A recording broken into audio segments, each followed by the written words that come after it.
Well, it has been a while since we have had a Mr. Costello sighting, so our Omega patron Joel Evan thought it was time to change that. Let's go. Hi guys, welcome to Lee Reacts. Hope everyone's having a good day.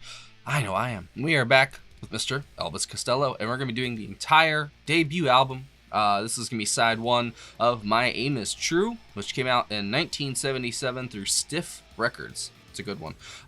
The backing band was a California-based country rock act named Clover, but they were uncredited on the original album due to contractual difficulties, shall we say. So I guess he was performing as D.P. Costello at first, but he changed it to Elvis after the suggestion of the label, I guess, to adjust his image to match the rising punk rock movement. So, hey, we've done one track from this album, which is Watching the Detectives. So I don't know if I'll throw that in the next one or not. Maybe not. That is an amazing song, though. So if I get an excuse to listen to it again, I'm down. So I'll link the other videos I've done for him up there. And let's go. Don't forget to leave a like, comment, and subscribe if you are not. It really, really helps. I mean, seriously, it does. All right, here we go. Up. First up is going to be Welcome to the Working Week. And then Miracle Made, No Dancing, Blame It on Kane, Allison, and Sneaky Feelings. There you go. 3, 2, 1, go. Now that your pictures in the paper being rhythmically admired, you can have any one that you have ever desired. All you gotta tell me now is wow. Welcome to the working week. Oh, I know it don't thrill you. I hope it don't kill you. Welcome to the working week. You gotta do it till you do it, so you better get to it. All of you family had to kill to survive.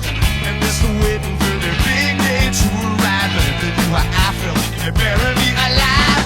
Welcome to the working week. Oh, I know it don't thrill you. I hope it don't kill you. Welcome to the working week. You gotta do it till you do it, so you better get to it. I hear you saying, hey, this is alright, when you only read about it in books. Spend all your money getting so convinced that you never even thought of love. Sometimes I wonder if we're living in the same land. Why'd you wanna be my friend when I feel like the children running out of hands? Welcome to the working week. Oh, welcome to the working week. Yeah, just like that. Those hand claps are badass. Miracle Man.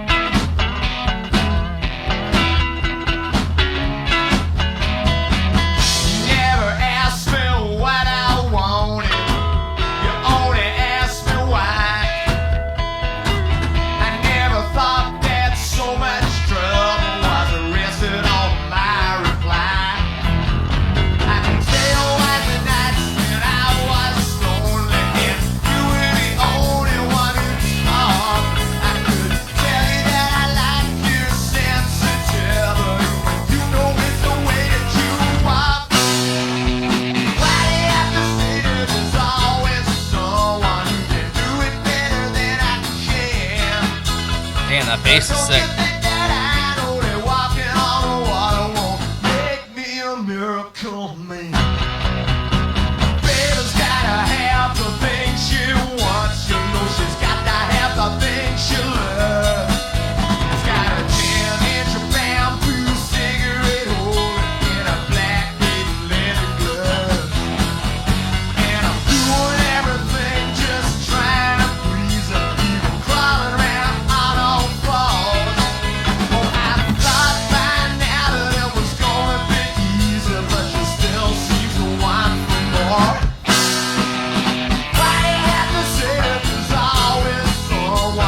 I was seeing if he does the guitar, but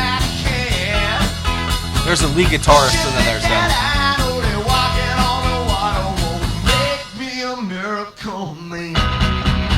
His vocals are excellent.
So good.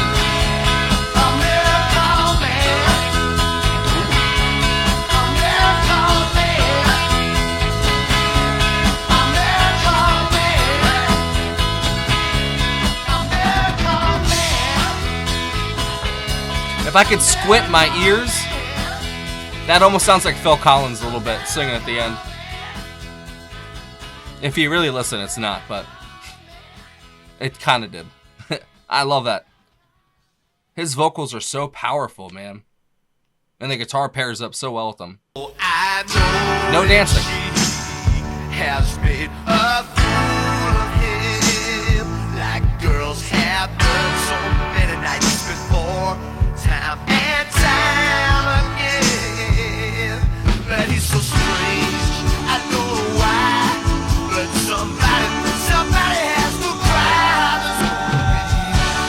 No dancer when they get home.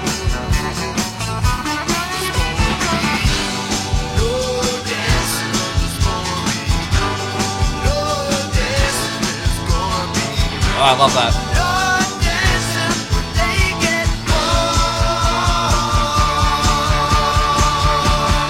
Now he's telling her every little thing is done.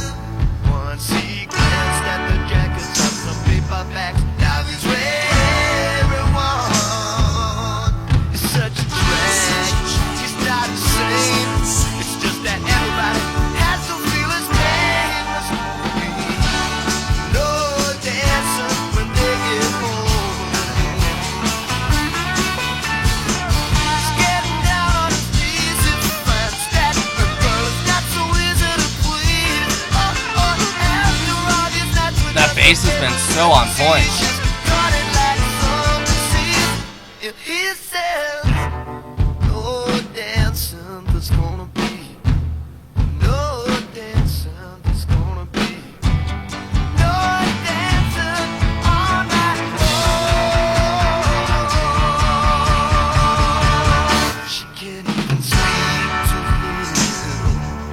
He can't face her now. This has like retro vibe. I wanna shake your hand. All I I don't know if it's the 50s or what. I don't know. So now you see how it can be. Why can't you give me anything but sympathy? There's gonna be no dancing. There's gonna be no Or does this sound like the Beatles? I can't tell. no dancing. There's gonna be no dancing. There's gonna be no dancing on my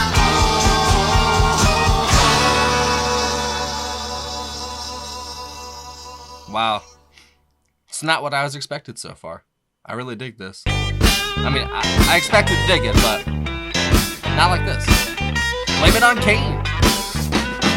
Once upon a time I had a little money. Government burglars took it long before I could mail it to you. Still, you are the only one. Now I can't let it slip away. So if the man with the ticket tries to take it, this is what I'm gonna say. Blame it on Kane.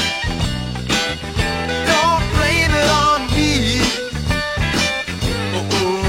It's nobody's fault, but we need somebody to burn. Well, if I was a saint with a silver cup, This drummer's been having a ball, bro. we could always heat it up and trade it in. And then the radio to heaven will be wide through your purse. And you can run down a wave band, post to post, hand in hand. That's the worst, curse for curse. Don't be dissatisfied. So you're not satisfied. Blame it on Kane. Don't blame it on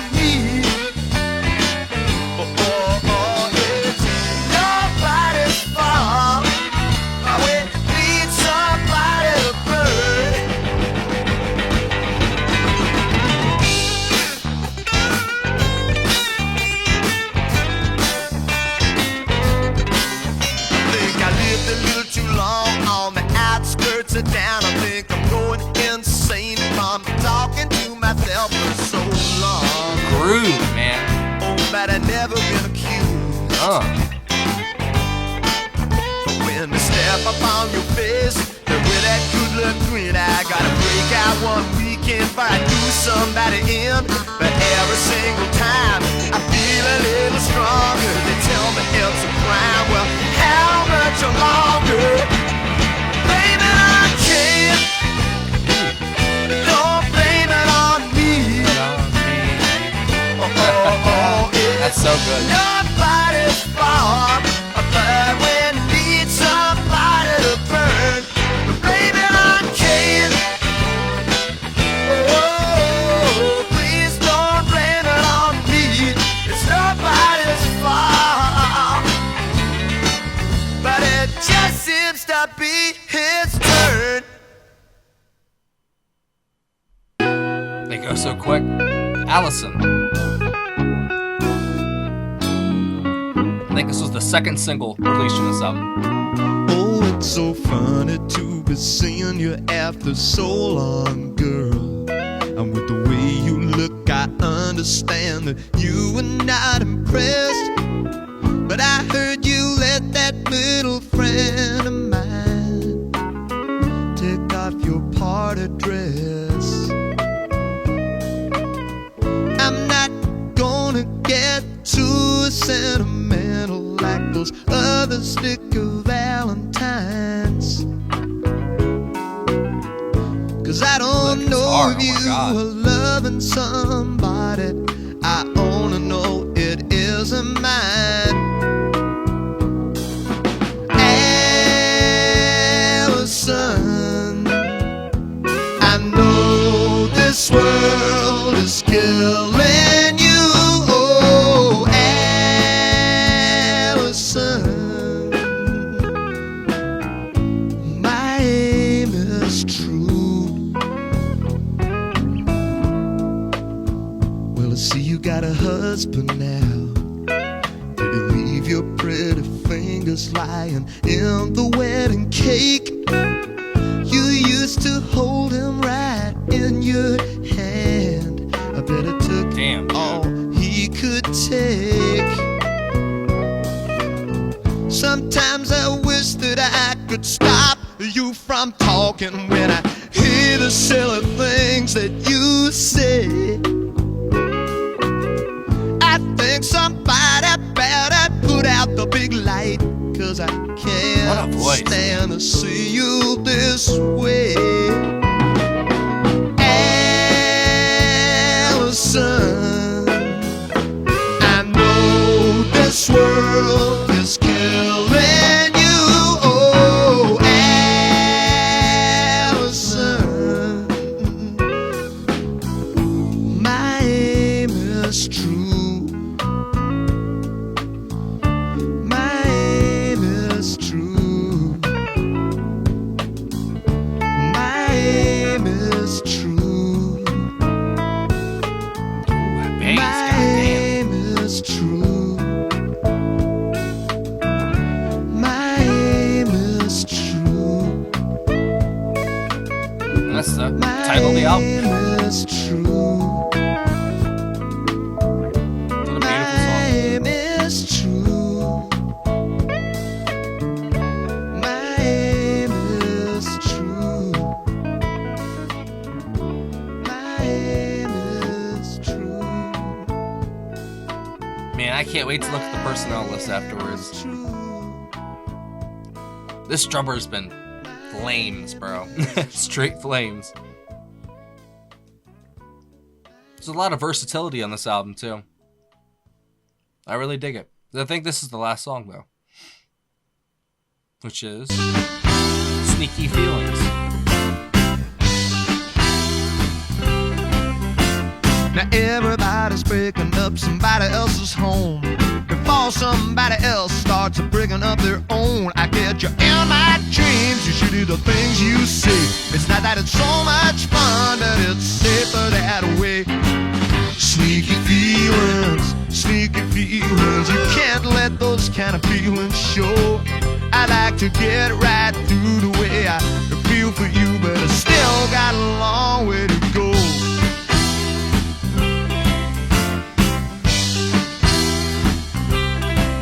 Why don't we call it a day and we can both confess, so we can force me to use a little tenderness. Otis Redding. Anything that say that it's true. We could sit like lovers staring in each other's eyes, but the magic of the moment might become too much for you. Seeking feelings, seeking feelings. You can't let those kind of feelings show. I like to get right through the way I feel for you, but I still got a long way to go. Oh, I still got a long way to go. Oh, I still got a long I hear that, way man. to go. Oh, I still got a long way to go. Oh, I still got a long way to go. Oh, I still got a long way to go. That cymbal, oh my I god. still got a long way to go. I still got a long way to go. I still got a long way to go. I still got a long way to go. I still got a long way to go. I still got a long way to go. That had like an 80s vibe to it. That was excellent. It's almost like each song got better and better as the album went on. And it's funny because watching The Detectives doesn't really sound like this. I think that was a single that was released before the album. I think it's on the album too though. Right? No, it's not on the album. Oh, so it's I'm tripping. Okay, it was released in the UK as a single in 1977, but it was added to the US release as the last track on side 1. It has subsequently appeared as the final track on the album on reissues. Interesting. Well, lucky for me, I've already heard that song. And it doesn't really fit with this album, to be honest. This has a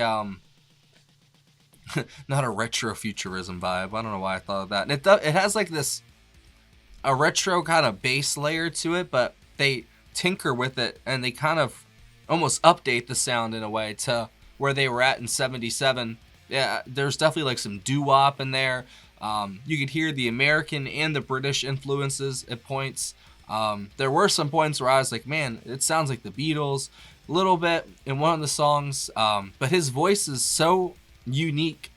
It really is. I think the closest person, like I said, is Phil Collins. And that was just for that one song at the end when he was kind of had that rasp in his voice. It kind of reminded me of Phil at points, but for the most part, that's kind of like a timeless sort of sound. Like you really can't place that. Like if you told me that was from 1987 or 1977, 67, any of the sevens, I wouldn't argue with you either way, honestly, because it sounds like it could be released at any time. Except for recently, because you know most stuff sucks these days. But back then, like that could have slipped into any decade, to be honest. But like they played around very well with that old sound, and they threw in some new stuff, mostly in like the lead vocals and the guitar. I thought the guitar was excellent throughout. Whoever was playing electric. Let's see.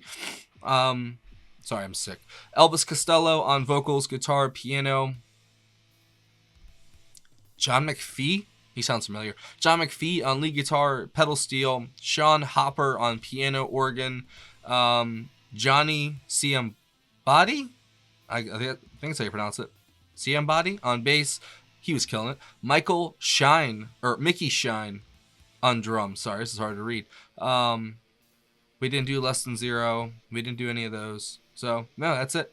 John McPhee. If he was doing most of that electric guitar throughout, man, he's very talented. He's got a great ear because like the sounds are just perfect for what Elvis Costello wants to do at the time vocally. I think he does piano and stuff too. So I don't know exactly who's doing what. This is my first kind of like real experience with this band. Like I said, I've done watching The Detectives, but that was like my first real listen to Elvis. See, I say that Elvis Costello. I can't just say that because Elvis is Elvis. But I really enjoy that. Like that was it got subsequently better as it's just every track. But I just liked what they did with the sound in general because it's very interesting how they had that like almost doo-woppy 50s sound. There was some 60s. I don't know. I wouldn't say there was any really remnants of 60s like psychedelia, on this because I know that I think punk and new wave, that was like a rebellion against prog music and all that. I guess they considered it excess or something like that. I think that's what you guys said. I can't really remember. But you know that I think they, for what they are, like a new wave, whatever band you want to throw, this under. I don't know. It's interesting how they kind of blend so many different things at once without you really noticing. Because it sounds deceptively simple, like on the surface, but the drummer's going in, bass is going in, guitar's doing all kinds of stuff. The vocals, very up to date for, 77. They were looking way ahead there, but it still had that remnants of like the 50s sound, a little bit of 60s stuff here and there. Very interesting. And definitely, the last song especially, it sounded like the 80s. So like every song sounded like it was from a different decade, but then it sounded like another decade. Like it's hard to explain, but they that's the sign that they've blended genres so well that you can barely even notice it without even like really thinking about it. If you sat here and thought about it, like, okay, that is that, this is that. I kind of did that, but it's kind of hard when you do 6 songs in a row. I've noticed that. I guess that is one of the benefits of being able to stop and talk. Because there's so many things you want to say throughout the thing, but I have to like try to remember all of them, and it's kind of hard. But for the most part, I think I'd say the guitar is my favorite part, but the bass, he was going in, bro. Oh my god. I think it was honestly all of them, but like track 2, and then not Allison. What was it? It was Blame It on Kane, and No Dancing. The bass going in. Drummer was also there too. The rhythm section utterly great in this, but the guitar I think would be my number one thing. My favorite song? Man, that's rough, bro. I might go with Allison or Sneaky Feelings is my favorite, the last two. I really, really love the guitar in Allison. Just the way those chords kind of like melancholically played. This, I don't know, it's just like sort of transmitted this sort of feeling to you of loss in a way. I don't know if it's like a breakup song or what, but it also kind of felt like he was in love with her at the same time. So like I got mixed signals from that song, but that's just lyrically. But you can't leave without saying something about his voice, bro. Oh my god, what a great voice, man. I know I already kind of talked about it, but I should say it again because, man, he really does make that work, because I don't think you can't put anyone there in the vocal spot. You could, not just anybody. You have to put a specific kind of vocalist that really gives it life, because the instrumental's tight, but it's needing something else as well. I don't think it would work just as an instrumental. The vocals, very, very good. I think they really add a lot to it, but there are some songs that can stand as just instrumentals. I don't know if these would, to be honest. I think Elvis, whatever instrument he's playing, and his voice, it's just it's really good. I'm not gonna lie. I can't wait to hear side 2 now. So now at least I know I don't have to do Watching the Detective, so that makes sense. When I scanned it earlier, I thought I saw it on side 2, but I was wrong. That was excellent. But yeah, definitely Allison, the guitar in Allison, and the vocals throughout. Those would be my highlights. But other than that, it's just interesting how they blended so many different things into one coherent and I don't know, not even dominant sound, because it's very laid back at points, but there's others where it gets kind of intense too. So very dynamic. I think that's it though. Thank you for watching, guys, and thank you, Joel. That was great. Side 2 will come out next Wednesday. I can't wait to hear the rest. It's gonna be fun. So yeah, thank you to our Omega patron, Joel M. As always, my friend, thank you. And if you guys have any other suggestions I should do for Mr. Elvis Costello after I finish this album up, I am all ears, because that rocked. I'm not gonna lie. So let me know what you think. If that was your first time hearing it, let me know down below what was your favorite song. Like I said, I'm going with Allison. See you later.